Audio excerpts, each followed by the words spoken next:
Welcome to the Unitarian Church in Fall River, where we think religious questions are important, but we want to work out our own answers, where we gather to share ideas and support one another.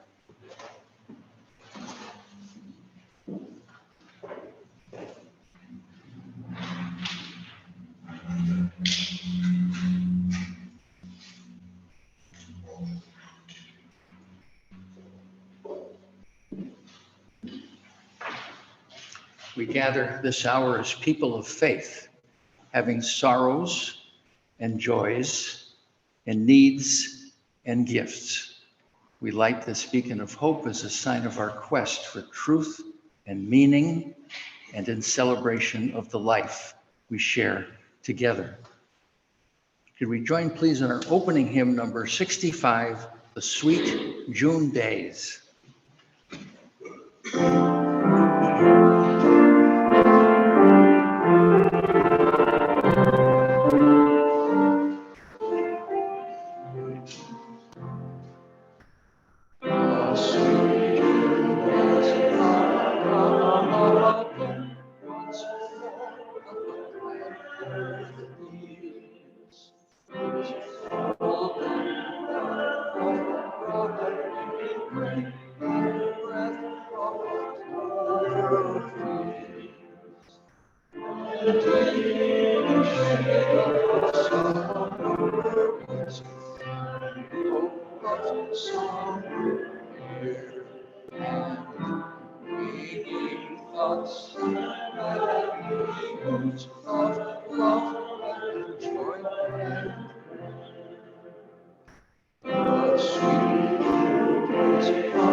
Could we please join in the affirmation in the order of service? Love is the doctrine of this church.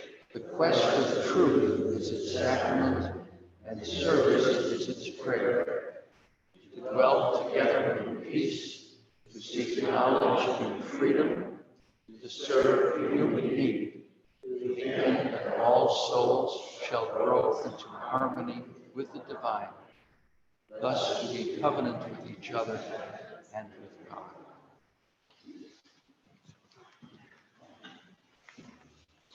I have one announcement on our closing Sunday, closing for the summer, June 18th. In 2 weeks, we're going to have a potluck luncheon right after the service.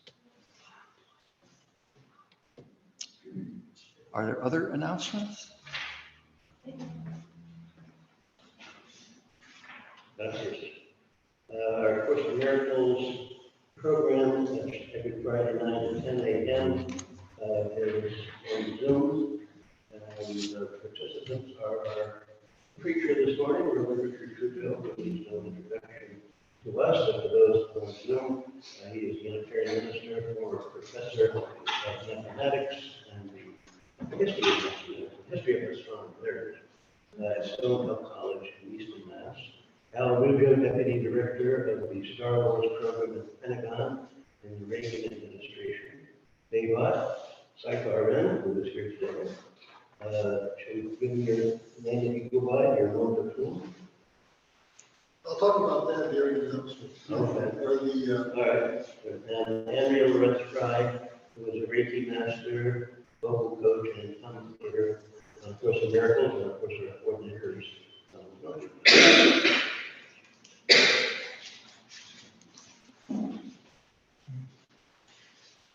Just real quickly, just a reminder that UIA, is it UIA? UIA. UIA General Convention is coming up in 2 weeks too, and it's going to be live streamed. You can register, you can go in person, or you can Zoom it, and it's free, I guess, if you need to have it free. Do we have a delegate? That's United Interfaith Action. No, the Unitarian Universalist. Oh. Is that International Assembly? You're talking about the UUA General Assembly. UUA General. Oh, it's in Pittsburgh. Yeah. Beginning Wednesday, June 21st. Yes. And if you want to go only to the business sessions, you can do it for free on Zoom. Otherwise, you have to pay a lot. Are we a delegate or no? No, we're not certified because we didn't contribute to the UUA last year. We're not entitled to have a delegate this year.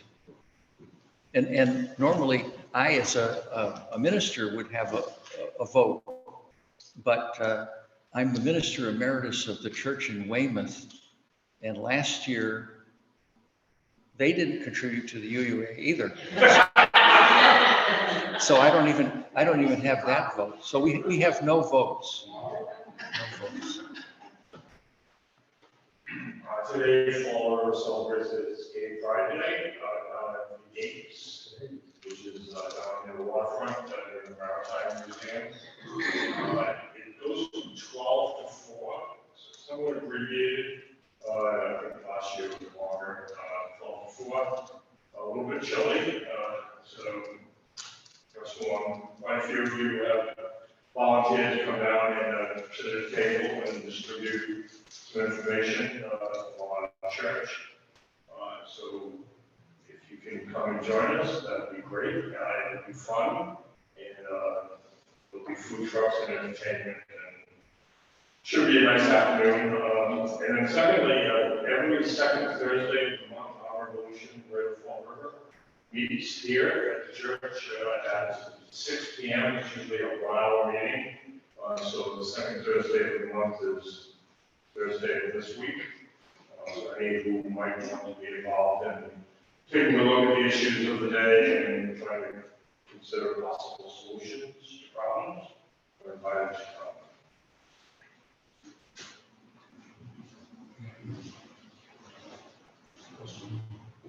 Good morning, everybody. Thank you, Richard, for leading us in worship this morning. So I wanted to let everybody know that David Forrest will be here next week. I think he might have been here once earlier this year, and I kind of missed him for some reason, but he's been working hard on his sermon, and I really appreciate it. Lisa Kirk will be there the following week, our final week, our grand finale for the year in the pop-up, and it will also be our cloud and news. Please remember to bring a cloud this year. Yes. Yeah, June 18th is bring a lot of stuff to church day. Bring a flower and bring food for potluck. Yeah. I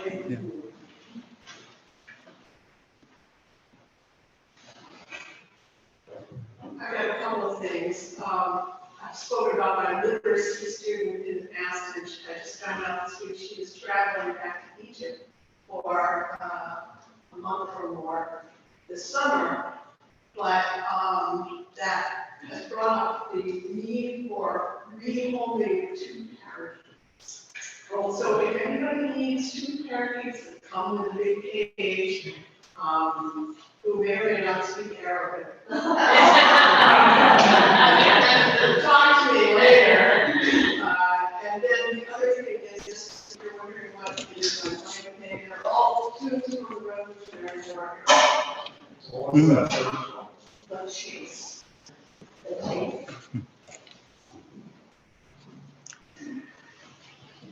When I get tense, as I sometimes do, especially with a lot of craziness going on in our culture now, I calm down by reading Epictetus. Epictetus was a pagan philosopher, a Stoic philosopher, who was born maybe 25 years after Jesus died. He was a slave the first 30 years of his life. He walked with a limp the rest of his life because his His owner had injured him while he was a slave. But I'm going to read the beginning of his handbook.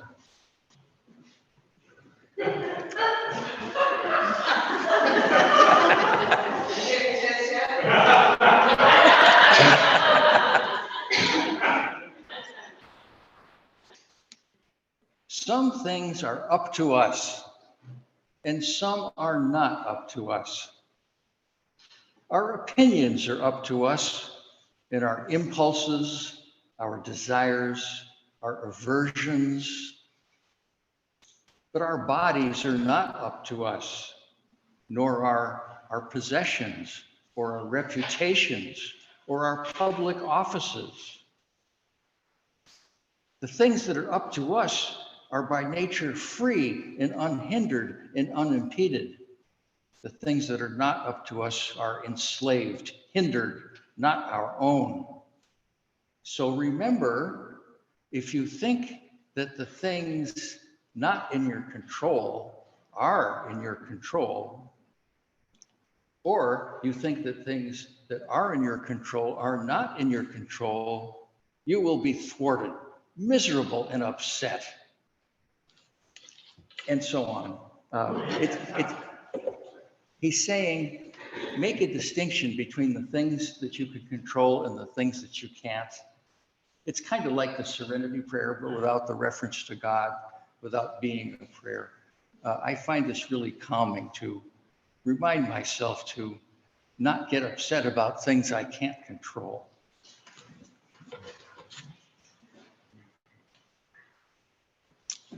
Could we please be joined in a spirit of prayer or meditation? The early universalists 200 years ago, 250 years ago, said there's no hell, no punishment after death, not even purgatory. But they didn't think we'd get away scot-free. They felt that our sins are punished, but on this side of the grave, in this life. So in a way, they did believe in a hell after all, but a hell here. They believed that when we sin, we're punished here in this life. Well, God, we don't use the word sin much anymore, or think in terms of being punished for our sins, but it is undeniable that we do screw up, and that when we do, we pay a price. We screw up when we do things that we're not proud of, when we don't live up to our principles, when we do things we feel we shouldn't do, or we fail to do things we feel we should do. And we pay a price. When we do things we're not proud of ourselves. We're ashamed. And when we're ashamed, our confidence erodes and our courage drains away, and it becomes even harder to do the right thing the next time. And we can enter a downward spiral of failure and self-doubt and further failure and greater self-doubt. God, when we fall into this kind of hell or are in danger of falling in, help us to stop the downward spiral. Help us to make the next step we make a step up instead of another step down, even if it's only a tiny step up. Help us find the courage to attempt one small thing that for a long time we've been feeling we ought to do, but haven't tried. Help us to find the strength to make a single tiny change that we've been longing to make, but haven't yet dared to make. And help us to help one another to take a step up. Help us to help one another to try, to dare, and to finally take that step toward becoming all that we can be. Amen. And now, let us be silent together to create an opportunity for prayer or meditation.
I have this thing with Deborah Sampson.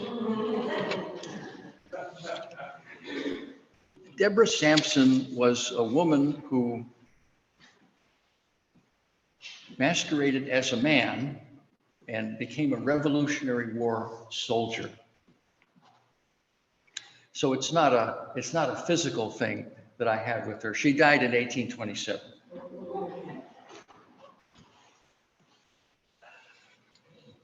When I drive my wife to the train in Sharon Center,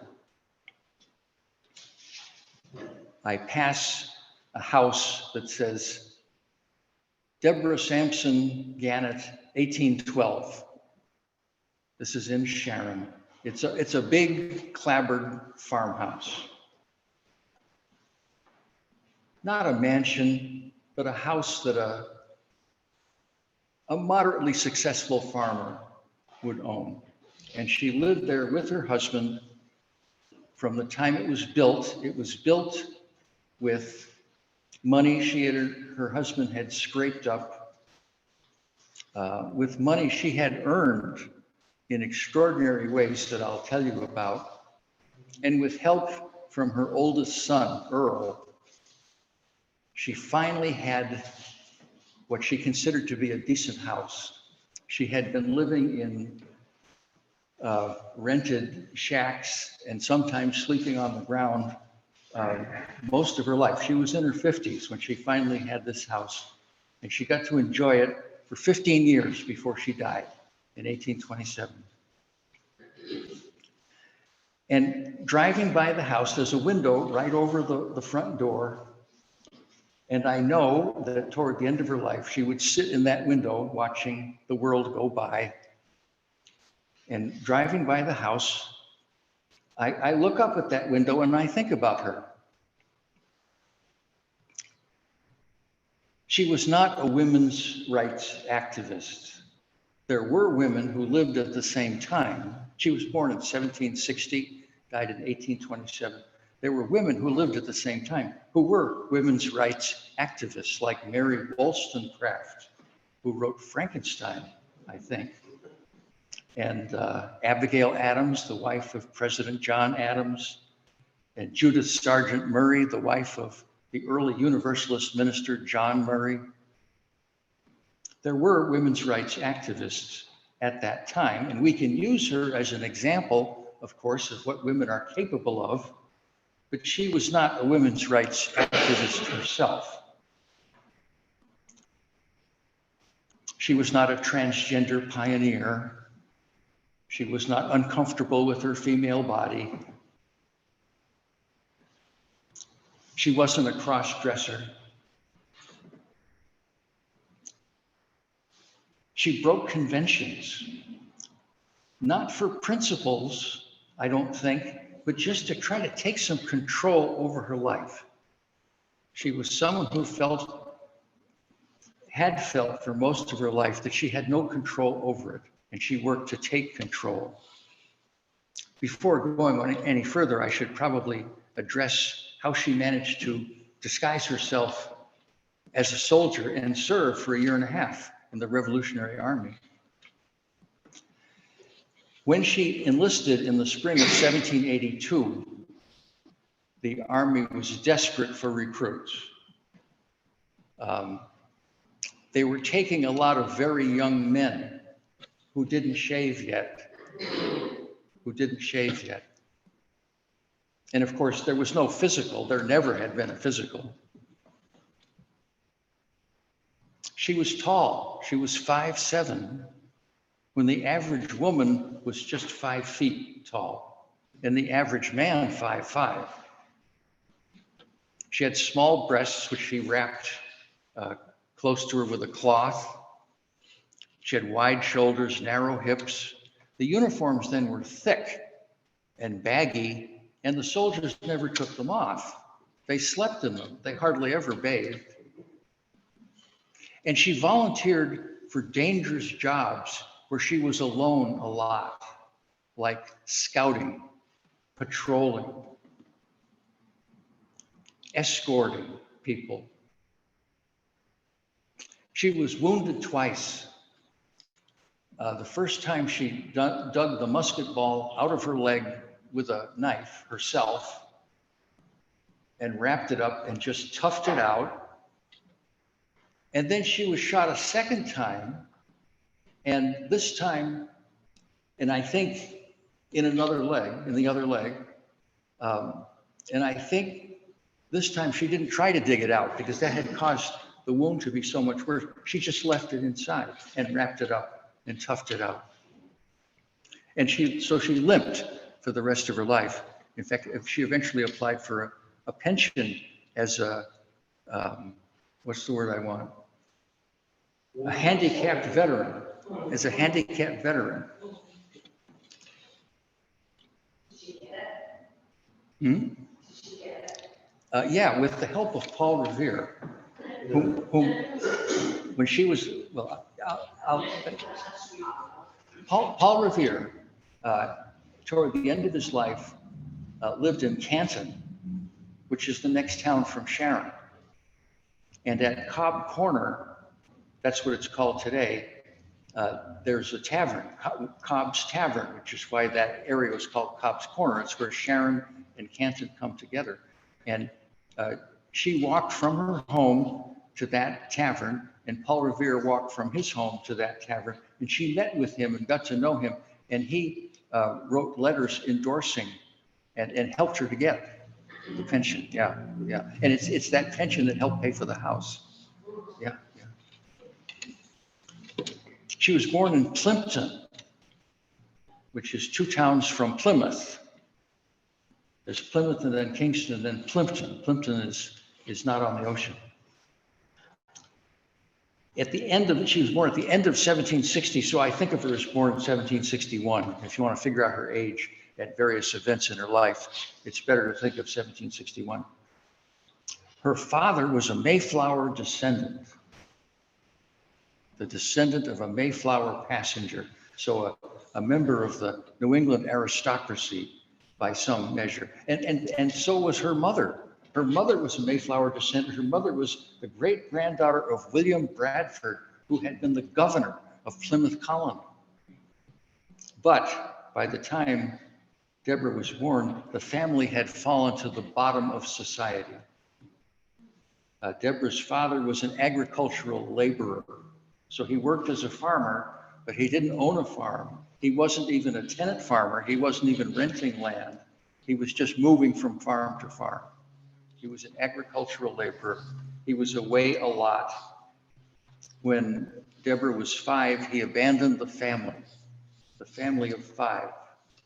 The children were aged 1, 3, 5, 7, and 9, with Deborah being the 5-year-old. And by the way, that 2-year gap was normal back then. It was normal for a woman to have a child every 2 years between marriage and menopause.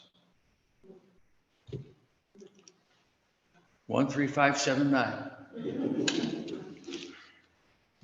When the father abandoned the family, the mother, to support herself, had to go to work. I think she became like a cleaning lady working for someone, but she couldn't bring her children with her, and she broke the family up. She placed her 5 children with relatives and friends. And so basically, when Deborah was 5, she became an orphan. She never saw her father again. She saw her mother very, very rarely. She was an orphan, essentially, beginning at age 5. Her first foster home was with an elderly cousin who lived in Plimpton, but she died when Deborah was 8. So when Deborah was 8, she went to her second foster home. This was in Middleborough, which was now a hike away. And she was placed with the elderly widow of a congregational minister. But this woman died when Deborah was 10. And so for the third and final time, she had a third foster home. She became an indentured servant. From ages 10 to 18, she was an indentured servant to the Thomas family of Middleborough. They were Congregationalists. They brought her to the Congregational church every Sunday. But she wasn't paid anything, ever, and wasn't sent to school. Being an indentured servant was like being a temporary slave. I mean, being a slave is a lot worse because being a slave is forever. But an indentured servant is just like a slave, only it ends at age 18. So this was her life between the ages of 10 and 18. She got room and board and worked, and that was it. She was smart, though. In the Congregational church that she was brought to every Sunday, there was a thing called the Westminster Catechism, which is the catechism of the faith that the Congregationalists upheld at that time. And it consisted of 107 questions and answers, and she memorized the whole thing. The whole thing. She could recite it word to word, all the questions, all the answers. She read voraciously. She learned how to read in her previous foster homes. She read voraciously. She knew what she was missing in life, but she read about other people. And Middleborough was a crossroads, right? If you're going from Plymouth to Providence, you go through Middleborough. If you're going from New Bedford to Boston or to Taunton, you're going through Middleborough. It was a crossroads, an important crossroad. That's why it's called Middleborough, I think. And so she learned from passersby about the outside world. At 18, she was free at last and had acquired a trade, which I'll tell you about in a minute. First thing she did, though, was to join the Baptist church in Middleborough. The Baptists then were free thinkers. Today, some Baptists still are free thinkers, but most of them are not. But then the Baptists were free thinkers. They believed in what they called soul liberty, which meant the absolute freedom of each person to interpret the Bible for themselves. So free thinkers. They also believed in the separation of church and state. Free thinkers. She joined the Baptist church. It was exciting to have that freedom, that religious freedom. And of course, this was during the Revolutionary War. Now she's 18, it's 1779. It's the middle of the Revolutionary War. And so there's a buzz everywhere. The whole country's excited about the war. I said she had a trade. She was a weaver. And weavers then were itinerant craftsmen. Each town owned one or two looms that were public property.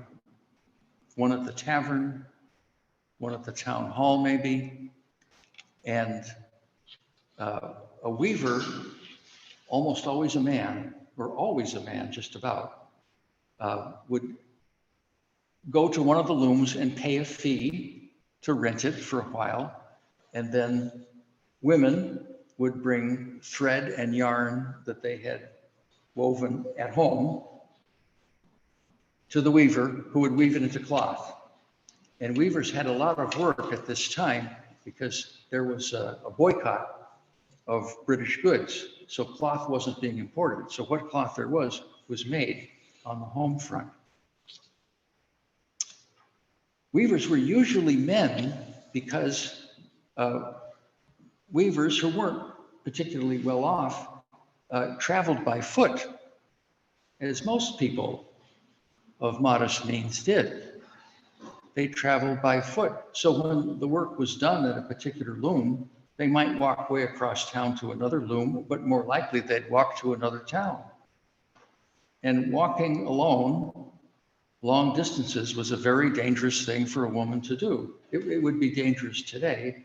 And then there were other dangers. A woman walking alone might be accused of being a criminal, a prostitute, perhaps, or might be accused of being an escaped indentured servant. So it was a dangerous thing for a woman to do. So Deborah, who had acquired the trade of being a weaver, started to dress as a man when she traveled from one town to another. I think that's when she learned to dress as a man and to do a good job of it, to get away with it. In March of 1782, she was 21. She heard that the Revolutionary Army was so hard up for enlistments, there was no draft, that they were offering a bounty of 50 pounds to each person who enlisted. And this attracted her. And in March of 1782, she tried to enlist in the Revolutionary Army in Middleborough and almost got away with it, except one of the people at in the recruiting office recognized a scar. She had a distinctive scar on the back of one hand, and someone recognized it. And so she was outed. And the Baptist church, upset at this, expelled her from membership. So she was already down on the Congregationalists. Now she was down on the Baptists for the rest of her life because they expelled her for doing this. And she left Middleborough. And over the next 2 months, she traveled by foot more than 150 miles. She was in Taunton for a while, in New Bedford for a while, in Boston for a while, in Dedham for a while, in Rentham for a while, and then finally in Bellingham. Bellingham is right over the border from Woonsocket, Rhode Island, long way from Middleborough. And there she tried to enlist again. And she succeeded. And she took the name Robert Shurtleff, Shurtliff. Robert Shurtleff. Where this name came from, I have no idea. But she enlisted as Robert Shurtleff. She enlisted in the 4th Massachusetts Regiment. There was a brief training in Worcester, and then she was stationed in New Windsor, New York, which is a little north of West Point. So she was in what was then a kind of no man's land. There were American units north of there, and south of there, not far south, was New York City, which was being held by 13,000 British troops. So she was in this kind of no man's land between the two armies, where she volunteered for all of this mostly solitary thing, like scouting and escorting and engaging in skirmishes and that kind of thing. And she succeeded, not only her disguise, but she succeeded as a soldier by being outstanding. She was outstanding. And after a year of this, she was promoted. This was a reward. She was promoted to be the personal assistant of a general. She was the personal assistant of a general, basically his assistant and secretary, and traveled with the general.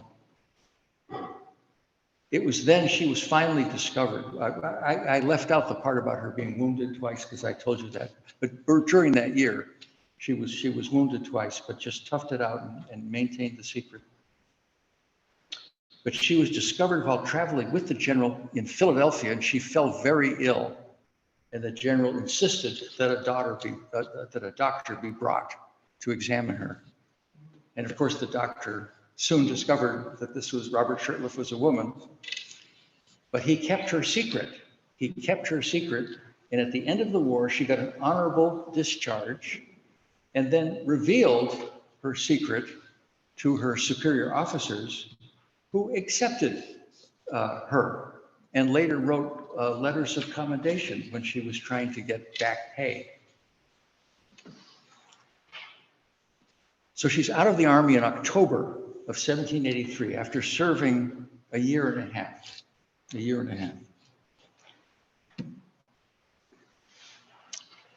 She then went to Stoughton, Massachusetts, because her mother had a sister who lived in Stoughton, Massachusetts, and she had seen this aunt only a couple of times in her life, but she had corresponded with her and it was made to feel welcome. So she went to Stoughton to visit her aunt, and within a year, by October of, I even have this here somewhere.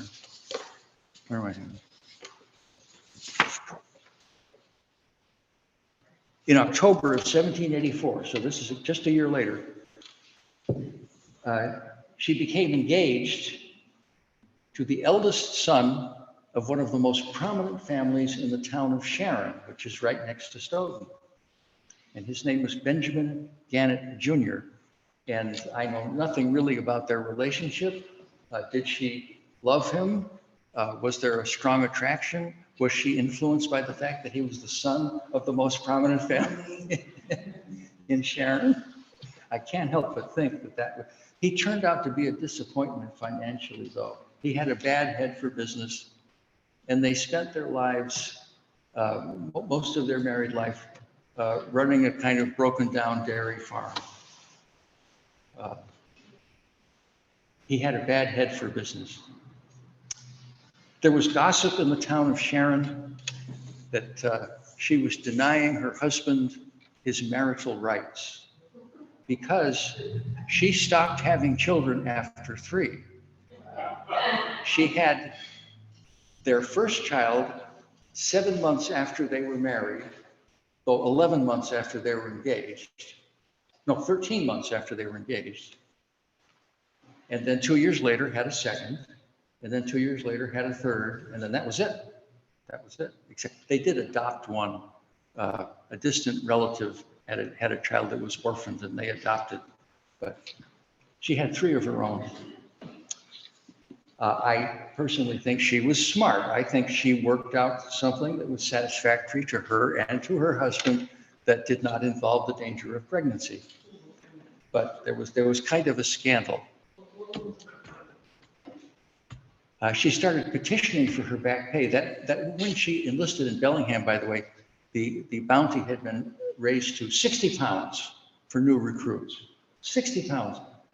But she never got it. This happened to a lot of Revolutionary War soldiers. They didn't get paid. They had to sue for their pay after the war was over. This happened to her. She had to petition to Massachusetts for back pay. She got 34 pounds plus interest. Later, she petitioned the U.S. for a disabled veteran pension. This is what Paul Revere helped her to get. She did one more thing, one more extraordinary thing. When her youngest child was 12, she started traveling as a kind of performer and speaker. And this is unusual. Women in the 19th century would speak to women's groups, but never to mixed groups. Mixed groups were called, by the way, promiscuous. The word promiscuous had a different meaning then, but a promiscuous audience was an audience with both men and women, and women didn't speak to promiscuous audiences. The first well-known, at least, women to do so were the Grimke sisters, who were abolitionists in 1825-27. But those historians are forgetting about Deborah. She was doing it in 1802. She, beginning at the Federal Street Theater in Boston, which was the classiest theater in Boston, she put on a one-woman show. She would appear in her uniform, which still fit. She had memorized a long account of her exploits as a soldier, which she would recite. She would sing songs that she had learned in the army. And then, with the help of a local sergeant, a sergeant would put her through what was called the manual exercise. The manual exercise was a series of 27 commands that are given to a soldier carrying a musket, involving placing it on different shoulders and dismantling it and doing this, doing that. You've seen these kinds of things. It was called the manual, and she did this, and it took about 15 minutes to do. And this was part of her performance. And she was America's first woman public speaker because of this. She toured as far west as Albany and as far south as New York City, and did this for a couple of years. It was groundbreaking. And with that money, and with money she had managed to get from the US government with Paul Revere's help, and with help from her oldest son, Earl, financial help, she and her husband were able to build that house. She was now in her early 50s and finally living in what she thought was a decent house. She was probably, in some sense, a Unitarian, but I don't want to make too much of this. I really don't know anything about what she did as far as attending church, but I do know that in Sharon at that time, there were exactly 3 churches, all clustered downtown. And if you go to Sharon today, you'll see them. There's 3 almost identical white wooden churches. There's the Congregational Church, but remember, she was turned off by them. There's a Baptist church, she was turned off by them, and there was the Unitarian Church. So if she ever went to church, I'll bet she went to the Unitarian Church. But she died in 1827, age 66, and if you go to, it's called the Rock Ridge Cemetery in Sharon, there's her husband, there's her, and there's one of their children, 3 gravestones lined up. The one to her husband, when she died, they put up his stone and her stone. He was still alive. He didn't die for another 10 years. But they put up a stone for him, but left off the date, of course, and then they put up a matching one for her. His says, here lies Benjamin Gannett Jr., died, blah, blah, at such and such an age. And next to her is sort of the typical stone of a wife at this time. Her stone says on the front, here lies Deborah, wife of Benjamin Gannett Jr., died April 29th, 1827, age 66. That's all it says, right? Not even her maiden name. But a few years later, someone carved on the back what you can see on the cover of the order of service.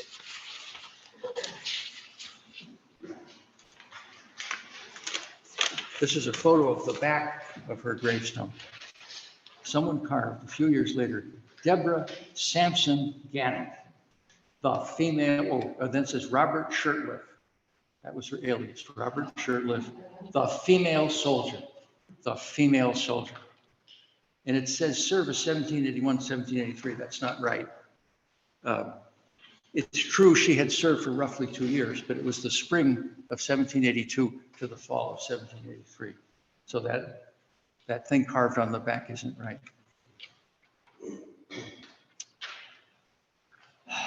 What's the basis of my thing with her? I guess I think what makes you a success in life is not the hand you're dealt, but how you play it. And of course, many people were dealt in life much worse hands than she. I mean, some people were born actual slaves. Some people were born with terribly disfigured bodies or crippled minds, right? She wasn't given the worst possible hand, but she had a pretty bad hand that she was dealt. And I just think she played it well. She was struggling to take control over her life any way she could without hurting anyone. She questioned a lot of conventions. She summoned up the courage to break a lot of conventions. She just dealt her hand well. I think that's what my thing with her is about. She just played her hand well. And when I drive by that house, I look up and I imagine her in the window, and I think to myself, good for you. Good for you. Good for you.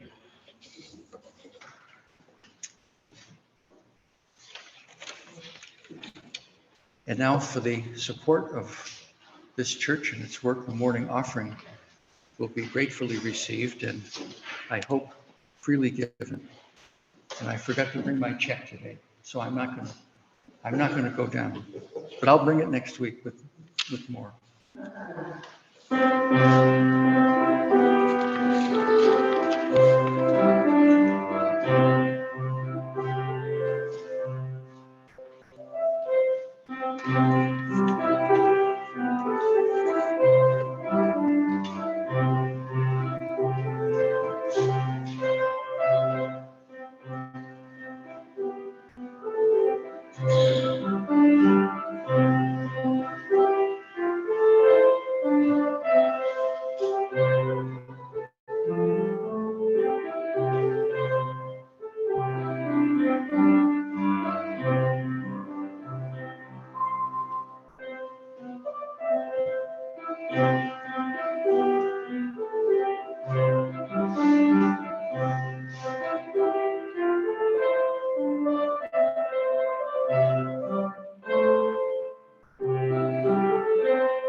This is our time of sharing joys and concerns.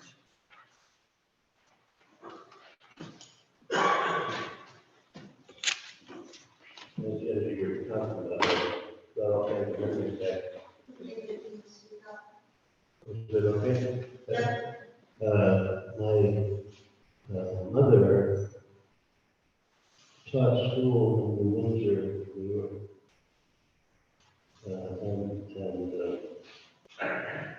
The guy I first worked for, Ray Stevens, who lived in Millville, he went to UMass Amherst and studied agriculture. His first job was a dairy farm in Millville. And then he went to Washington, New York, where he became my boss. A dairy farm there. And thanks to him, and to driving around in a tractor, that's why I have skin cancer today. When I went to Oberlin, we studied French, or I studied French, and those who wanted to make sure that you got the conversation well, you would go to the shirtless cottage, which was for women, and the women's rooms where everybody ate. Not men's rooms, it was really women's rooms. And so I went to shirtless college to speak French, and I was doing.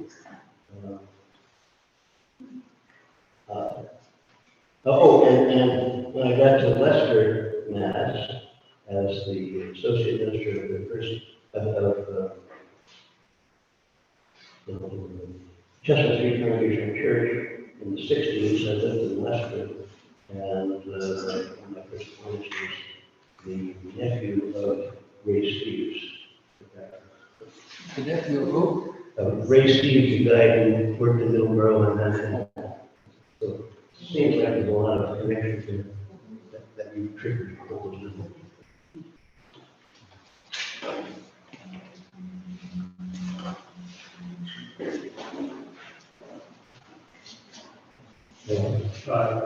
Last night, the first parish in Bridgewater, we had the first off-the-con coffee house in 3.5 years.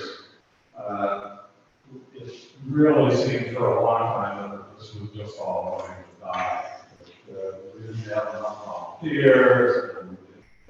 Anyway, we pulled it off. We had almost 50 people there, and it was Red Greenway, a performer, and there were smiles all around. It was wonderful. Nancy and I actually met through Off the Com. She was booking for Off the Com at the time when we first met. So all these years later, we're still up. I'll just say something. Is that? Okay, well, first I just want to say it's such a pleasure to see Deborah here. Yeah, it's my first time sitting here for a while. But the other thing I just wanted to say that we didn't pick out of it is my grandson is a little over 18 months old now and started to speak a little bit, and he's growing up bilingual, lives in Switzerland, and he said 99999. That's his first German word, so I think that's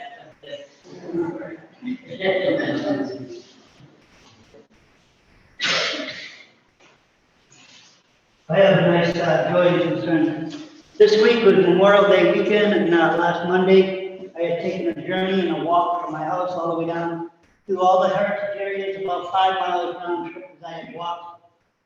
I enjoyed myself because I met some soldiers that were Vietnam veterans, told me a story about some things that happened to them and what's going on today with veterans, getting the money and housing and stuff like that. But I learned a lot, and I walked around and I saw some of the memorials of the wall.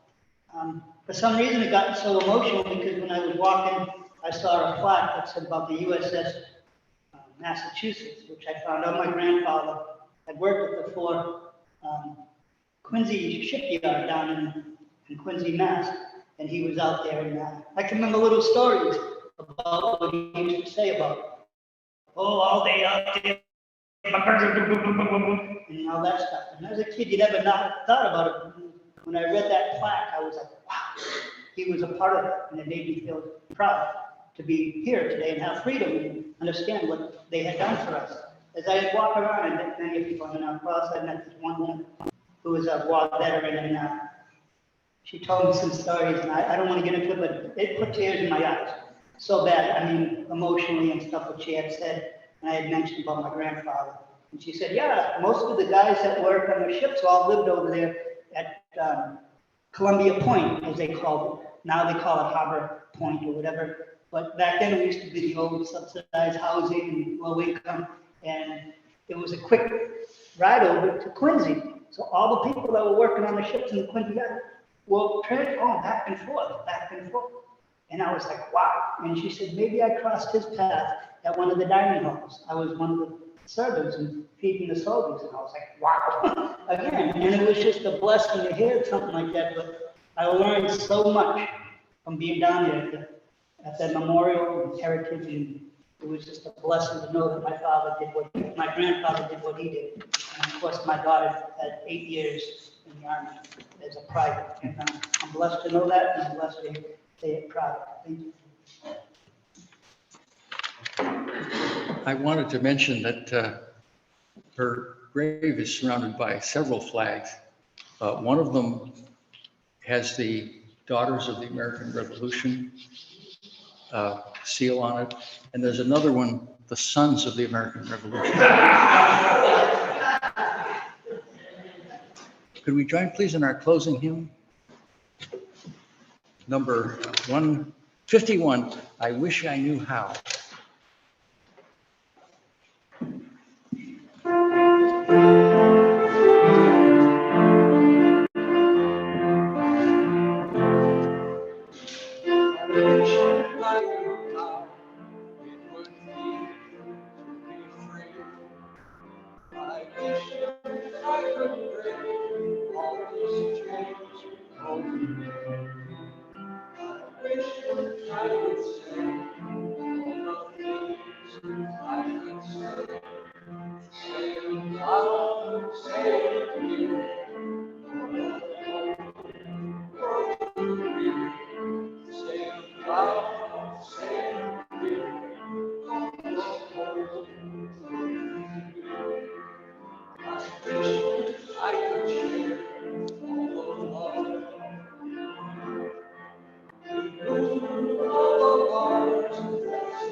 And you'd see and agree, everyone should be free.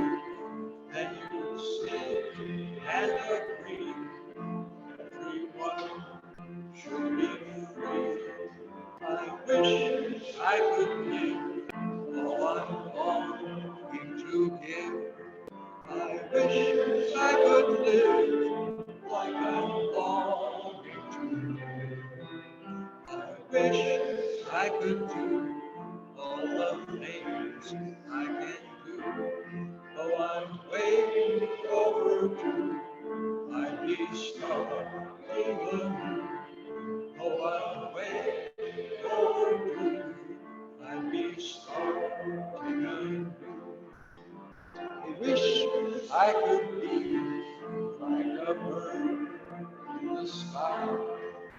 How sweet it would be if I found I could fly. I'd soar to the sun and look down at the sea, and I'd sing as I know how it feels to be free. And I'd sing as I know how it feels to be free.